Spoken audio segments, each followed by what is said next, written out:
Ano tingin niya? Hindi ka dito ako kasi spread.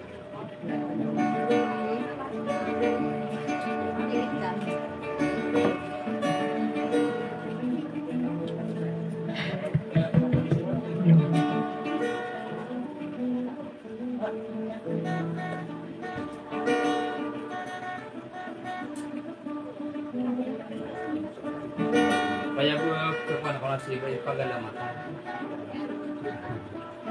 Ano kan kakambi sa mga sentimentalon. Hindi yung matang si Miriam niya. Oo, kaya.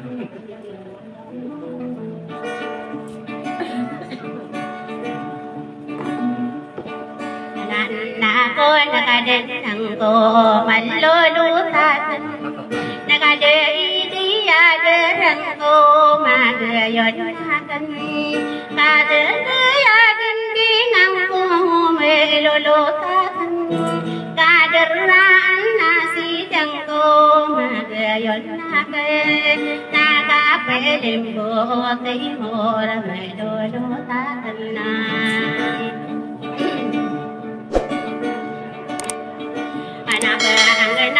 Tantay na magkuyunan na po nakutaran taon manlulutan na palimu sa kairan na magayon natin na mangkuwat tayo na pinamandulutan na kano na nawang ko magayon natin na.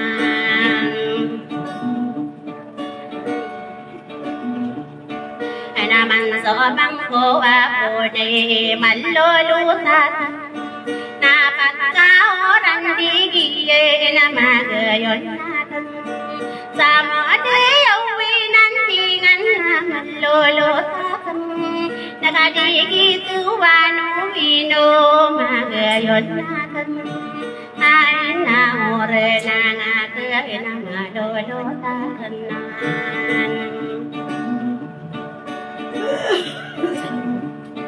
Anaso kaya lingkunian na maguyunan sa ladang kudidiraan na manlulutan na naman na kudinatigaw magayon natin narin na dungan sa turog manlulutan na naman na kuwasan sa rin magayon natin na.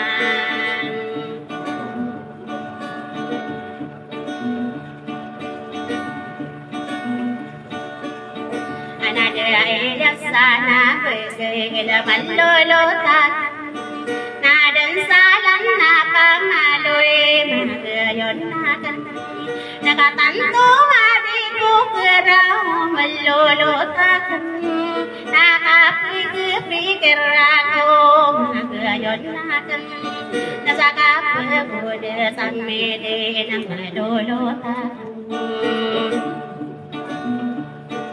sa torogan daya maguyunan nalada kadinuraya mululutan nakagipmanay magayon natin ninako pagareko mululutan napagalang matang bay magayon natin na.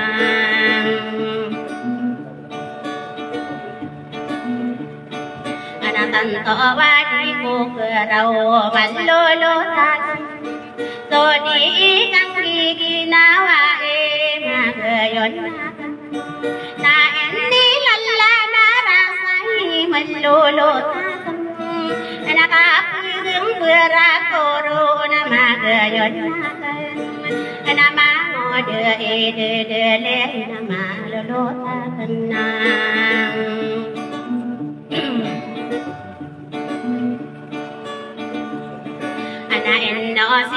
Ko alay na maguyunan nakatanang monitoring malulutan analing ngayo inisurut magayon natin di ba inuradi na matae na ayat berde lama lolo takan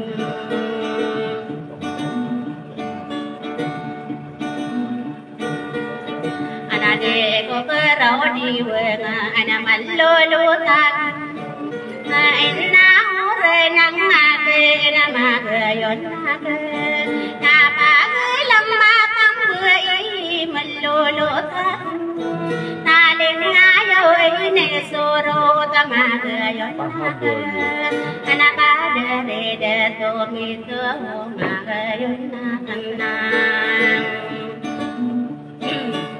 Nagbigyan ako ng cellphone ko. Staring ko rin si Kuan.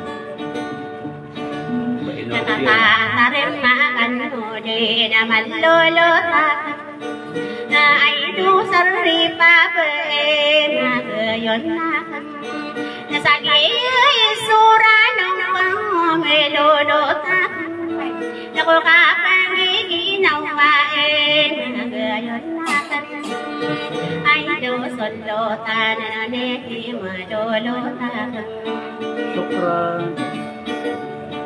Saan tangan si arabal kayunan naling kayo inisurot milolo talagang naladi bayayano na magayon natin nari mataide milolo talagang nakadiya midayaon na magayon natin na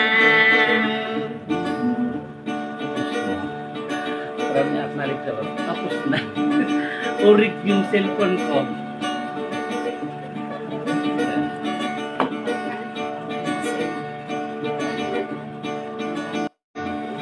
Kanatigagan na ipagkiunan Lopan na lamatang ko din naman lolo talagang napagriyak na magayon natin Inao mga lolo alang natin Nabae maradiyak na malolo takan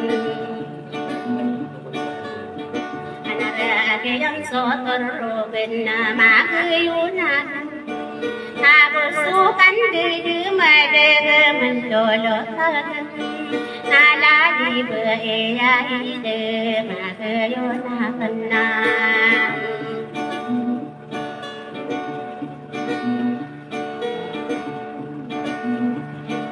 Sayang tangan na ang tibirat Na ay duka di saode magayon nakan Natanto amin diri di malolo takan Sala di buisay mamata ideket Aku biya tade diya malolo takan na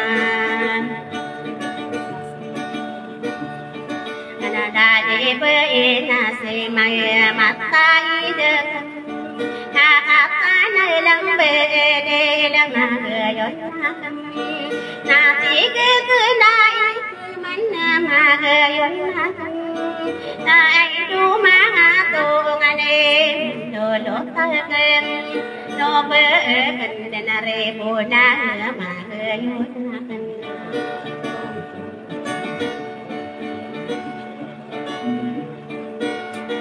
Soren nare nau sarranau malulutan Kadi kuwai katawan na magayon nakan Anay dudak tumuraning melulutan Nakadi susukod solago magayon nakan Tinahilim papalade na malulutan na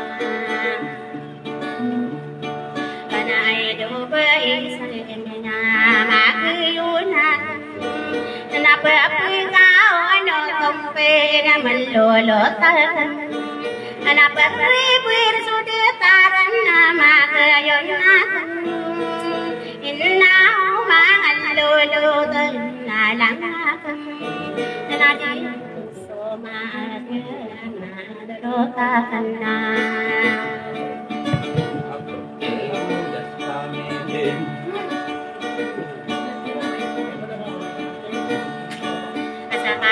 chụp tầng cô mặc yuna nè sẽ sắp đi kia ra kena mình lolo ta enna upa gri kau ma yuna ta pa gri lang ma tak lolo ta na đi ca bơi mà na bơi ngàn mà yuna aku yang nama tay malolo ta ka osoran na sa lolo te magayon e de adira na sarana magayon na de kilasian ne lolo ta nakakaro dendami tama magayon na